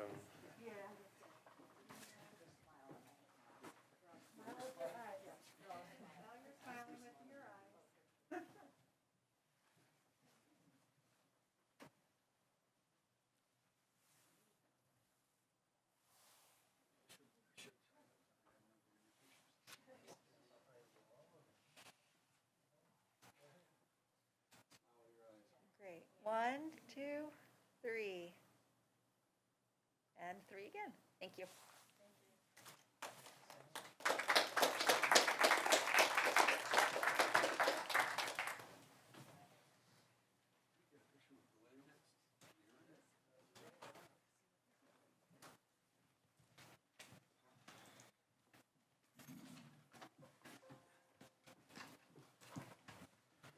I just want to say it's an amazing thing that Levi and St. Vrain Safe Shelter does. I've met with them before, and it's so important. As such, I'd just like to move on to item 7B. This is somewhat inherent to me, as I was a former planning and zoning commissioner. So a proclamation designating the month of October 2021 as Community Planning Month in Longmont, Colorado. Whereas the month of October is designated as National Community Planning Month throughout the United States. And whereas community planning can help manage the constant change that affects all places, provide better choices for how people work, live, and play, and provide opportunities for all residents to be meaningfully involved in making these choices that determine the future of our surrounding environments. And whereas the American Planning Association and its professional institute, the American Institute of Certified Planners, endorsed National Community Planning Month as an opportunity to highlight the contributions that sound planning and plan implementation make to the quality of our settlements and environment. And whereas the celebration of National Community Planning Month gives us the opportunity to publicly recognize the many valuable contributions made by professional community and regional planners, as well as the participation and dedication of the volunteer members of the Planning and Zoning Commission. And now, therefore, I, Aren Rodriguez, Mayor Pro Tem, on behalf of Brian J. Bagley, Mayor, by virtue of the authority vested in me and the City Council of the City of Longmont, do hereby proclaim October 2021 as National Community Planning Month in Longmont and extend our heartfelt thanks to those volunteers and professionals for their continued commitment to public service. At this time, I'd like to invite up Planning Director Glenn Van Niemwegen, as well as anybody else that would be liking to make some comments, and anyone else that is involved, because there's quite a few of you apparently. Thank you, Mayor Pro Tem Rodriguez. Glenn Van Niemwegen, your planning director, and we certainly appreciate the support that the council has given, not only your citizen planners, but your staff planners. And we do have a group here, and I'll just introduce them very quickly. From our planning commission, we have Michael Poland, who is our vice chair. He's here.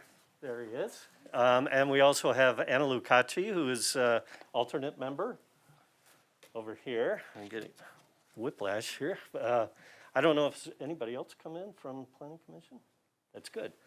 And then from our staff, I guess going down the road here, we got Phil Greenberg with our Green. I knew it. I knew it. Sorry, a million sorries. Hannah Mulroy, Zach Blazak, Ben Ortiz, Anna, this one I'm going to mess up, Peter Chesky. Pretty good. And then over here, Aren Fosdick and Brian Schumacher. So we are really grateful that the APA put community planner, because it's not just us, it's certainly our community, probably our most important planners.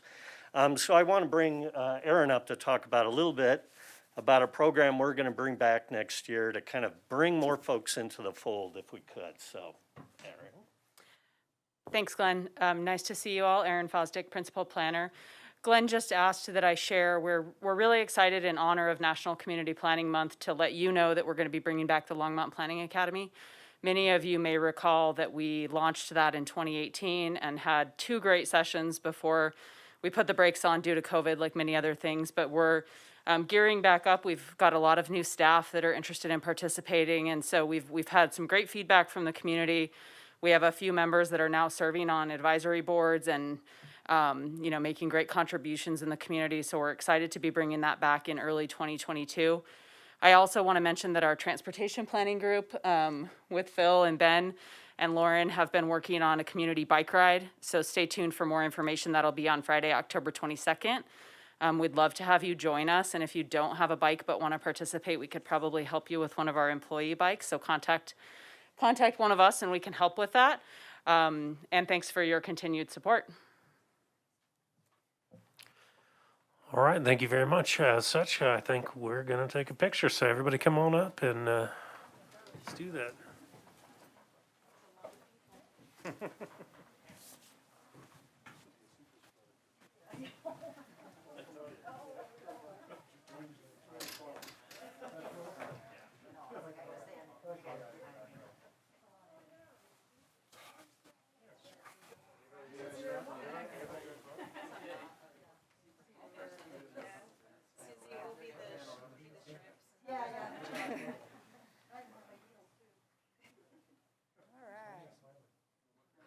Thank you.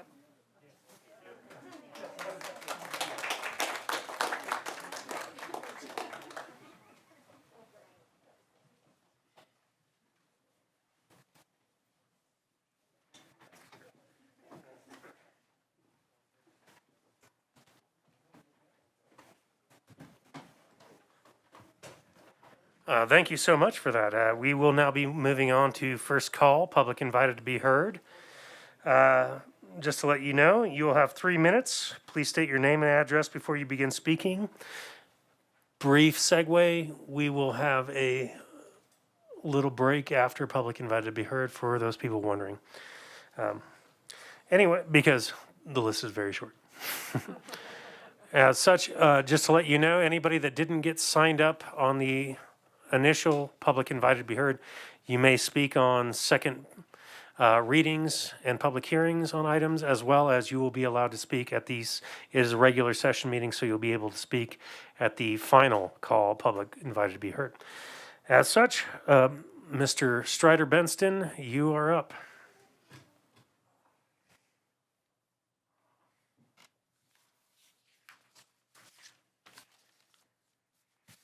Greetings, Mayor Pro Tem Rodriguez and council. I discovered something really shocked me yesterday, and maybe there's a different answer, but I discovered there's no history of newspapers in our library. And I volunteered for the library board about 8 or 10 years ago before I discovered there was a pact to prevent me from being on any board. But anyway, I went to ask, did you burn all the last 50 years of our newspapers, New York Times and everything? And I got the approved word, we recycled them. I think if I had been on the board, maybe I would have had something to say about that. But the abrogation of history and truth and everything is going full force in this climate.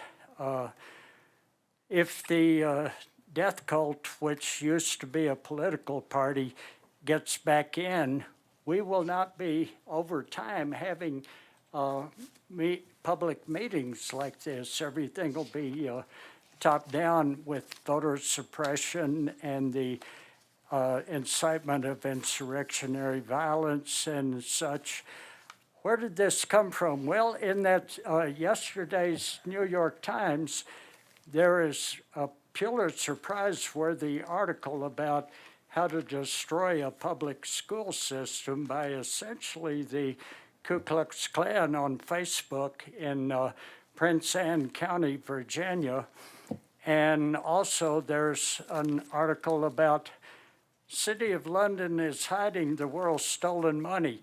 What is that?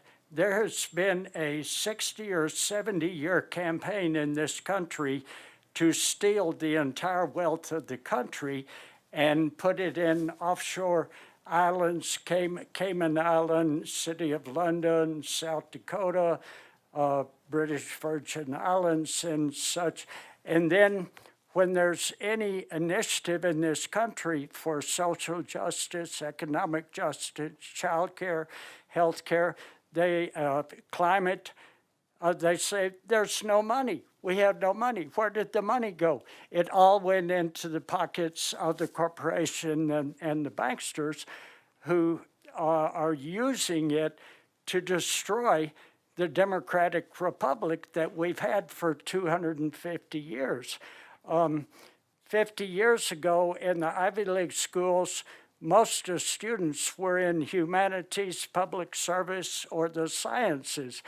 Now they're mostly in financial services. What does that mean? How to steal all the public weal. That's why Trump was such a buddy of Vladimir Putin. Thoreau said, it's fine to build castles in the air. Now it's time to put foundations under them. Thank you. Thank you very much, Strider. At this time, we'll take a 5-minute break and we'll reconvene for item 9, which will be the consent agenda. Thank you.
right, thank you very much. It appears that council is back, so if,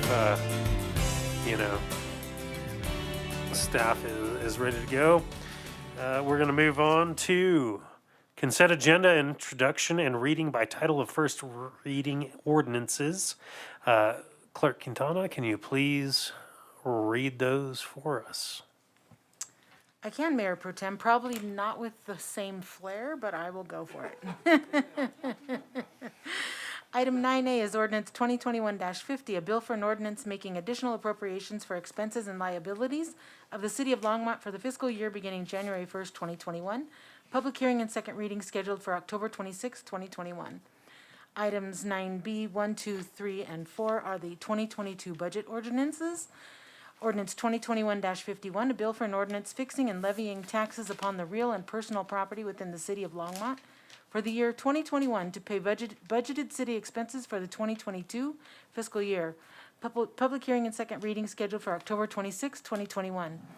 Ordinance 2021-52, a bill for an ordinance fixing and levying taxes upon the real and personal property within the Longmont Downtown Development District for the year 2021 to pay budgeted expenses of the Longmont Downtown Development Authority for the 2022 fiscal year. Public hearing and second reading scheduled for October 26, 2021. Ordinance 2021-53, a bill for an ordinance adopting the budget for the city of Longmont for the year 2022. Public hearing and second reading scheduled for October 26, 2021. Ordinance 2021-54, a bill for an ordinance making appropriations for the expenses and liabilities of the city of Longmont for the fiscal year beginning January 1, 2022. Public hearing and second reading scheduled for October 26, 2021. Item 9C is ordinance 2021-55, a bill for an ordinance amending section 4.08.040 of the Longmont Municipal Code on city rebate programs for income qualified residents. Public hearing and second reading is scheduled for October 26, 2021. 9D is ordinance 2021-56, a bill for an ordinance amending section 14.24.040 of the Longmont Municipal Code on stormwater system charges. Public hearing and second reading is scheduled for October 26, 2021. 9E is ordinance 2021-57, a bill for an ordinance authorizing the city of Longmont to lease the real property known as Vance Brand Municipal Airport Hangar Parcel H18C to Aerosphere, Inc. Public hearing and second reading scheduled for October 26, 2021. 9F is ordinance 2021-58, a bill for an ordinance authorizing the city of Longmont to amend the lease for Vance Brand Municipal Airport Hangar Parcel known as Hangar Parcel H71. Public hearing and second reading scheduled for October 26, 2021. 9G is ordinance 2021-59, a bill for an ordinance authorizing the city of Longmont to amend the lease for Vance Brand Municipal Airport Hangar Parcel known as Hangar Parcel H74. Public hearing and second reading scheduled for October 26, 2021. 9H is ordinance 2021-60, a bill for an ordinance approving an economic incentive agreement with MBio Diagnostics, Inc. Public hearing and second reading is scheduled for October 26, 2021. 9I is ordinance 2021-61, a bill for an ordinance amending section 3.04.885 of the Longmont Municipal Code, adopting an amendment to the City of Longmont Police Employees Pension Plan and Trust Agreement. Public hearing and second reading scheduled for October 26, 2021. 9J is ordinance 2021-62, a bill for an ordinance amending section 3.04.885 of the Longmont Municipal Code, adopting an amendment to the City of Longmont Fire Employees Pension Plan and Trust Agreement. Public hearing and second reading scheduled for October 26, 2021. 9K is ordinance 2021-63, a bill for an ordinance amending section 3.04.885 of the Longmont Municipal Code, adopting amendments to the City of Longmont Old Hire Police Pension Plan and Old Hire Fire Pension Plan. Public hearing and second reading scheduled for October 26, 2021. 9L is ordinance 2021-64, a bill for an ordinance amending section 3.04.885 of the Longmont Municipal Code, adopting an amendment to the employee contribution requirement of the City of Longmont General Employees Retirement Plan. Public hearing and second reading scheduled for October 26, 2021. 9M is resolution 2021-103, a resolution approving a certificate of compliance in support of an application requesting coverage under the FPPA defined benefit system administered by the Fire and Police Pension Association for new firefighters in the City of Longmont. And 9N is resolution 2021-104, a resolution of the Longmont City Council approving the intergovernmental agreement between the City of Longmont, the County of Boulder, and the City of Boulder for the Bureau of Justice Edward Byrne Memorial Justice Assistance Grant Program Award. Very good. I definitely allow the city clerk to take a drink of water after that. That was a killer list of first items. Anyway, council members want to pull any items? It looks like council member Christensen is actually first. Thank you, Mayor Pro Tem Rodriguez.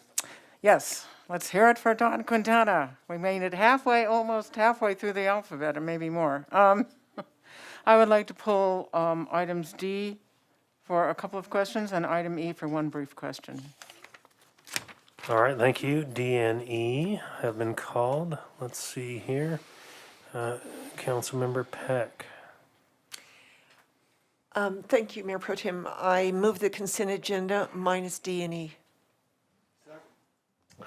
All right, we have a motion to pass the consent agenda by Councilmember Peck, minus items D and E, seconded by Councilmember Waters. Let's have a vote.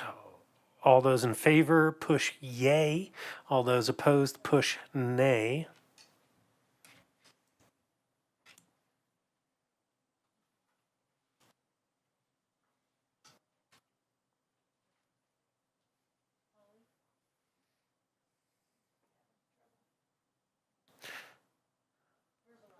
Okay, we will verbalize this vote. All those in favor of passing the consent agenda minus D and E, say yay.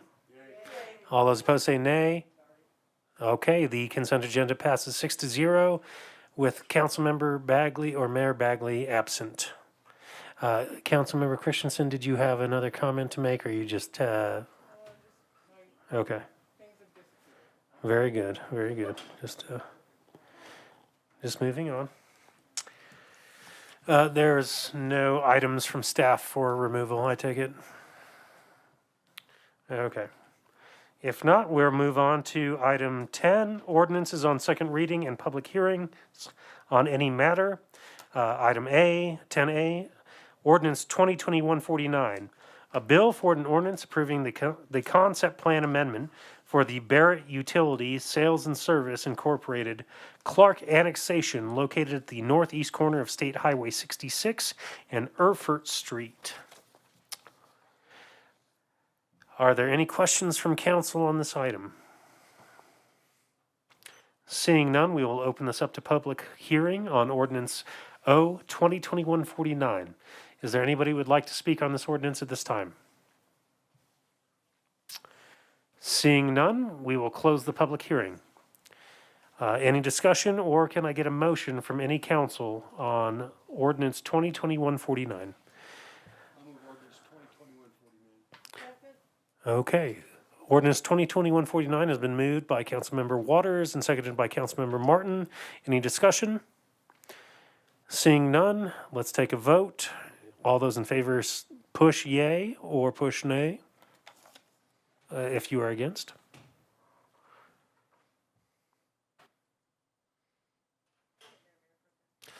Working on it. Keep trying.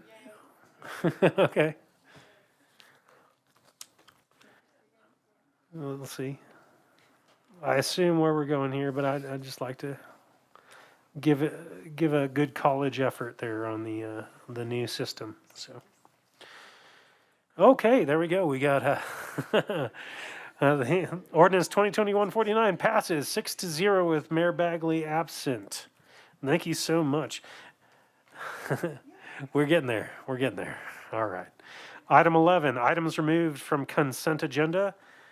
We will start with, it appears, item D, which, to just reread, is ordinance 2021-56, a bill for an ordinance amending section 1424-040 of the Longmont Municipal Code on stormwater system charges.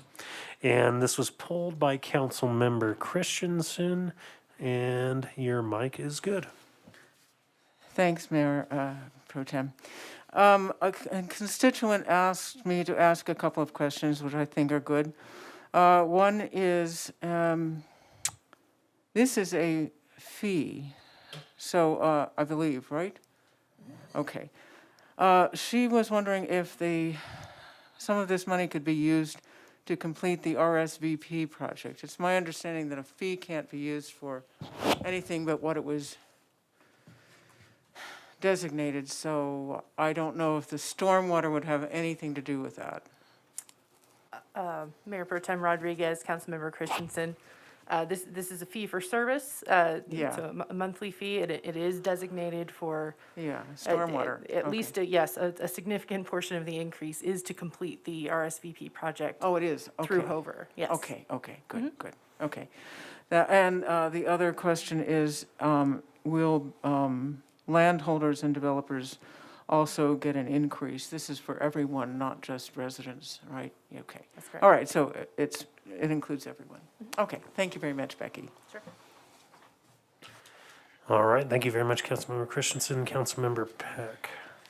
Thank you, Mayor Pro Tem. I also had a question on D, and this is basically going out to the future. I see that we are projected to go through 2024 for fees, and I'm wondering, do we have any type of an escrow account to project structural damage or repair from 2025 on? Are we always going to, every year, come back and increase these fees? Are we escrowing any funds going forward? Mayor Pro Tem Rodriguez, Councilmember Peck. We anticipate that the storm drainage master plan will be completed in 3 years' time, at which time we'll take a more comprehensive, probably 20-year look at the capital plans required to maintain the system throughout that whole period. So we are looking forward, certainly, as we make these financial plans. I guess my question was, as we look forward and as we figure out how much it is going to cost us to move forward, are we escrowing any dollars in today's environment to address some of those capital improvement projects in the future? Or are we always, in order to get our projects funded, going to have to continually raise fees?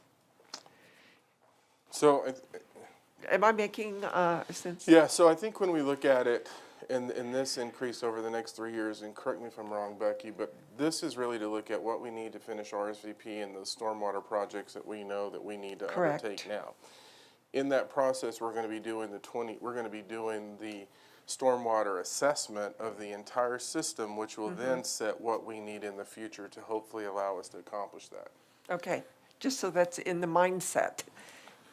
And if I could just add one clarifying, City Manager Dominguez had it right. The stormwater utility is really no different than your other utilities. We're Correct. constantly doing and updating our master planning. What we're in the phase on right now is that next lookout in the master plan. So I don't think it'd be fair for us to say we're going to set money aside. In fact, the money that's going to be coming in under these rates, we are targeting for needed capital projects that we are already aware of. Right. So, and it's putting us on the right trajectory to be able to invest at higher levels into the storm drainage system. But I don't think we know today, is it sufficient for the years beyond this next couple, 2 or 3 years. Okay? Thank you. All right, very good. Could I get a motion? Oh, sorry. Councilmember Waters. Thanks, Mayor Pro Tem. Dale, you want to come back down? So I wouldn't have pulled this off, but since it's pulled off, I think it's worth taking a couple of minutes to review, not just for us, but for anybody and for the newspaper, the implications of failing to collect and maintain. And you might give just one example of what happened on Collier this summer, right? As an example of what could be in the future if we don't do this. Because we'll get grilled by some folks about, we're already getting the incoming emails, you goofballs, you're raising fees again. People need to know it's hard to pay the fee. What's harder is to deal with the consequences if we don't. So what if we don't? I'm Mayor Pro Tem Rodriguez and Councilmember Waters. That's a good question, and the best way for me to sort of respond to that is, again, your storm drainage system is old. There are some components of that are probably approaching 100 years or more, especially in the core area of the city. those are the areas that are going to fail first. The stormwater system also relies on sort of a myriad of different conveyance systems. Some of the old irrigation ditches that used to go through the city are used for storm drainage. And unfortunately, on some of those systems, some of the materials that were used were not the materials that we would typically put in. They use things like more corrugated metal pipe instead of concrete pipe. And so it's really a combination of things. And so I think what we've experienced up on Collier Street, you know, I can't say that that's an anomaly necessarily. I also don't want to go the other way, right, and alarm everybody, oh my gosh, the sky is falling. But again, our goal is to avoid any severe failure that would result in damage to private property and certainly any loss of life. And so, as council knows, you have strongly supported the RSVP project after the 2013 floods.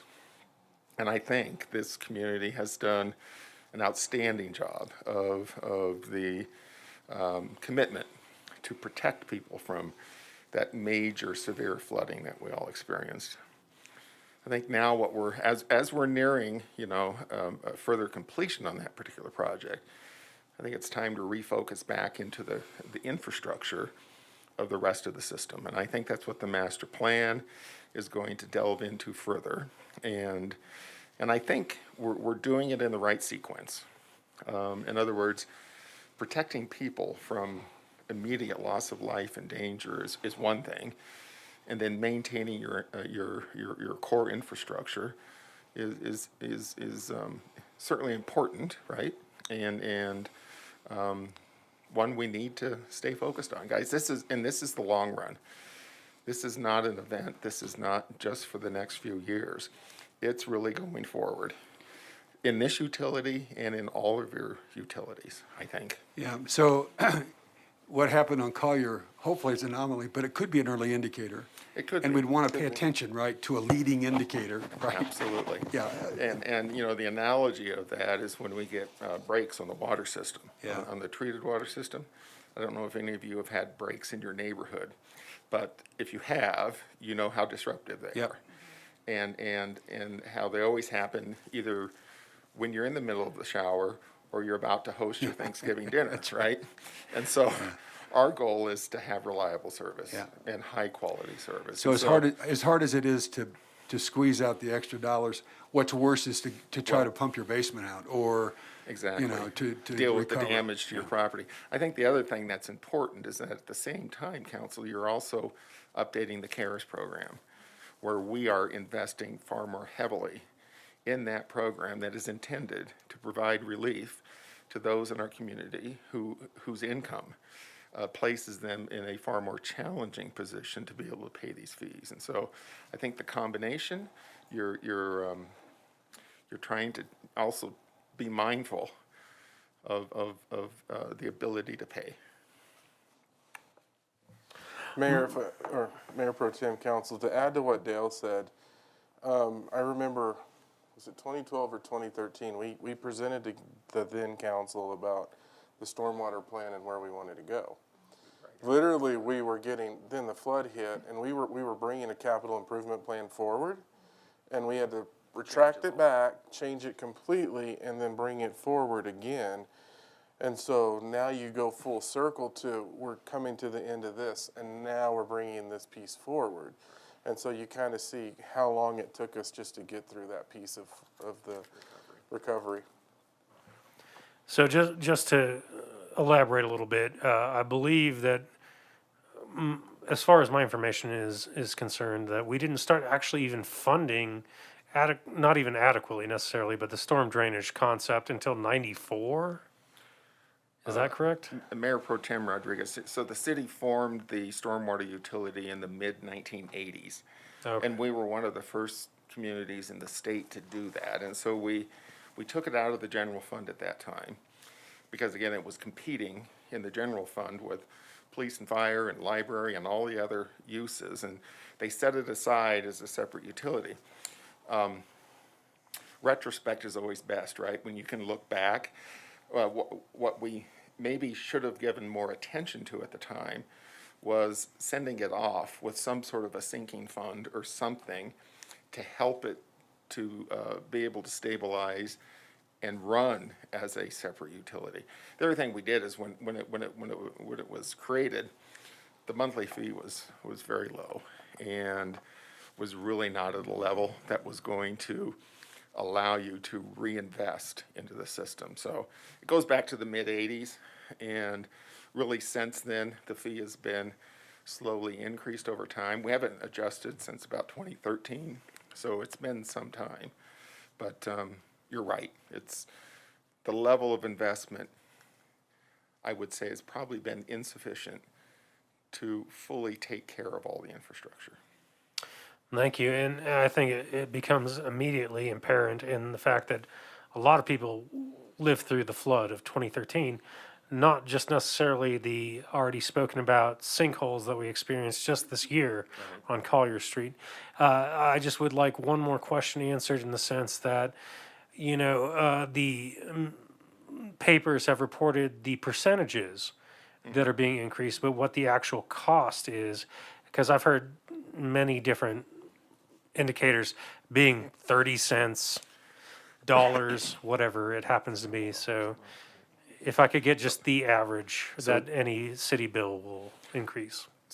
Mayor Pro Tem, on the storm drainage side, it's a couple dollars a month, which again, to some people is a significant amount.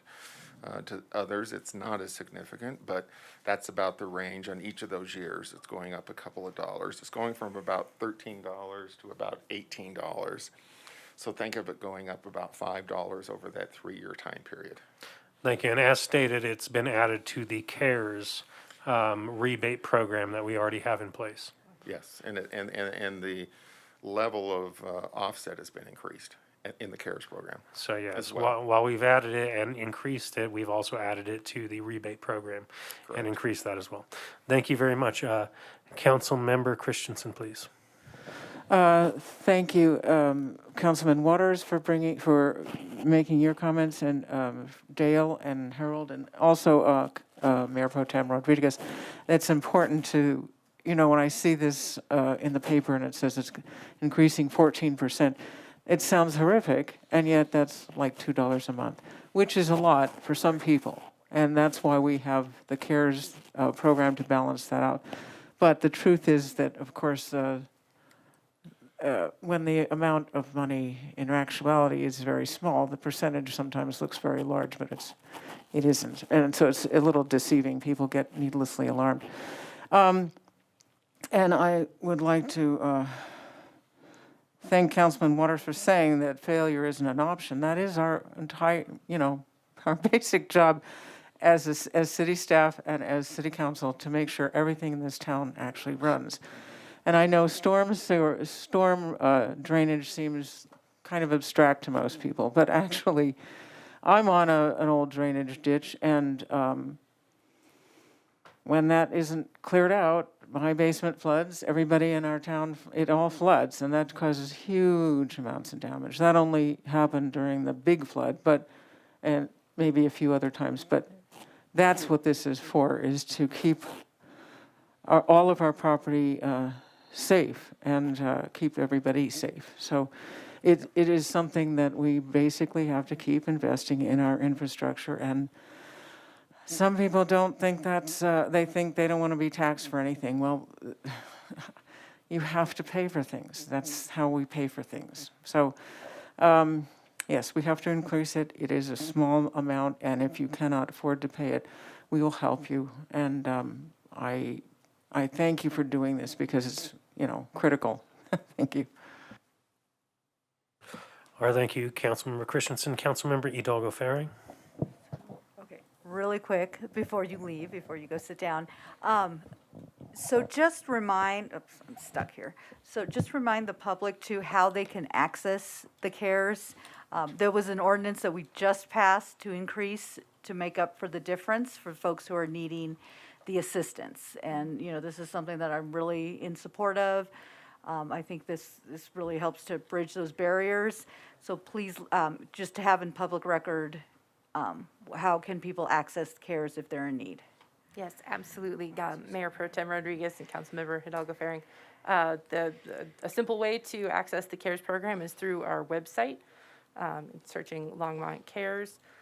There's a simple form you can fill out there.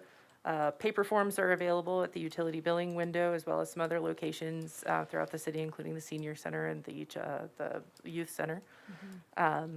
And there's also a phone number to call if neither of those options is convenient for folks. Unfortunately, I do not know the phone number, but it's on the website. It's on the website. Okay. Thank. Yeah, it'll be featured in City Line in upcoming Oh, months perfect. as well. Thank you. So- So look in your bill, when you open up the bill, you could see City Line and how to access CARES for anyone who's in need of assistance. Yes. So thank you. All right, thank you very much, Councilmember Hidalgo-Fahring. At this time, I'll move ordinance 2021-56. All right, it's been moved by myself and seconded by Councilmember Martin. For all those in favor of ordinance 2021-56, press yay. For those opposed, push nay. All right, the motion passes 6-0 with Mayor Bagley absent. We'll be moving on to the second pulled consent agenda item E, ordinance 2021-57, a bill for an ordinance authorizing the city of Longmont to lease the real property known as Vance Brand Municipal Airport Hangar Parcel H18C to Aerosphere Incorporated. This item was pulled by Councilmember Christensen.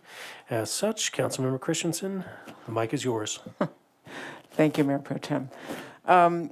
I'm sorry to ask this because I know right now, unfortunately, we have no airport manager yet, but, so I have to ask you. But, yeah, anyway, I just want to know who's at the airport and what they do. So I couldn't figure out who Aerosphere was and what they do. So Marika may have to help me on this one. I think Aerosphere is the one that does the imaging. Is that correct? Oh. Or is that a different one? Good evening, Mayor. Mapping? Pro Tem Councilmember Christensen. So Aerosphere is actually one of the flight schools on the field. They also have a simulator, but Oh. they do a fair bit of flight instruction and aircraft rentals as well. Oh, I think I went out and saw them. When one we went time, on the yeah. tour, it's actually, I Yes. thought it was the mapping is because they're actually, I think, right Okay. behind the Yep, mapping. they're next to the. Oh, yeah, service. that's, yeah, thank you. That's very interesting. Yeah, right. Okay, if there's no further questions, or if you'd like to make the motion. Yeah, I would move ordinance 2021-57. All right, the motion ordinance 2021-57 has been moved by Councilmember Christensen and seconded by Councilmember Hidalgo-Fahring. Let us vote, please. All those in favor, push yay. All those opposed, push nay. The ordinance passes 6-0 with Mayor Bagley absent. We will now be moving on to general business. Seeing that there is none, we'll be moving on to item 13, final call, public invited to be heard. Are there any members of the public that would like to speak who have not already spoken, or even if you have, you can speak again? Okay, seeing none, we'll move on to item 14, mayor and council comments. Ooh, we got a few here. Let's see. Councilmember Christensen, you rang in first. It's a hot button. Oh, boy. Thank you, Mayor Pro Tem. Councilman Waters mentioned Mr. Katz, who wrote the new localism. The Brookings Institute and Sarah Levinson brought Mr. Katz to town, so Sarah and I drove him around all day long, and I got to talk with him, and that was very, very interesting. He was quite amazed that huge swaths of our town had been declared, including my neighborhood and many other people's neighborhood, had been declared blighted.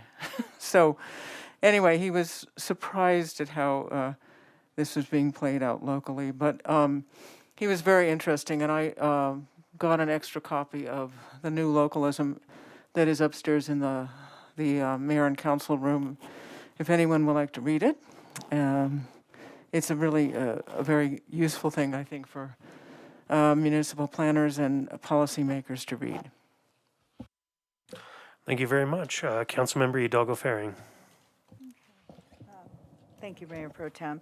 So I just wanted to update. Last Saturday was the Dia de los Muertos kind of museum kickoff over on near Main Street and 4th. And both council member or Mayor Pro Tem Rodriguez and I co-emceed the event.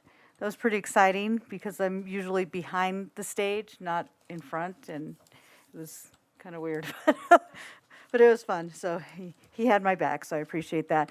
But I just wanted to let folks know that the exhibit is going on for October 9th through November 7th. So get out there to the museum to look at the ofrendas, the offerings, altars, and other work by local artist Mario Olvera. And also, Longmont 150 is still going on through January 9th. So if you can get a chance to get out there to the museum, I would highly recommend doing that. So, thanks. Thank you, Councilmember Hidalgo-Fahring. I will say that even for me, it was extremely educational in the sense that, my family background is San Luis Valley.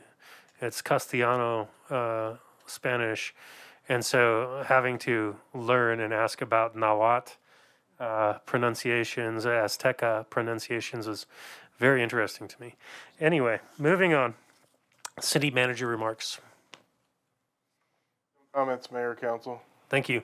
Eugene, do you still have those green headphones, and are you still awake? Yes to both. Yes to both. And no further comments. And no further comments. Mayor Pro Tem. All right, very good. At this time, I'll take a motion to adjourn. All right, it has been moved by Councilmember Waters and seconded by Councilmember Peck. All those in favor say yay. All those opposed say nay. The motion passes 6-0 with Mayor Bagley absent. We are adjourned.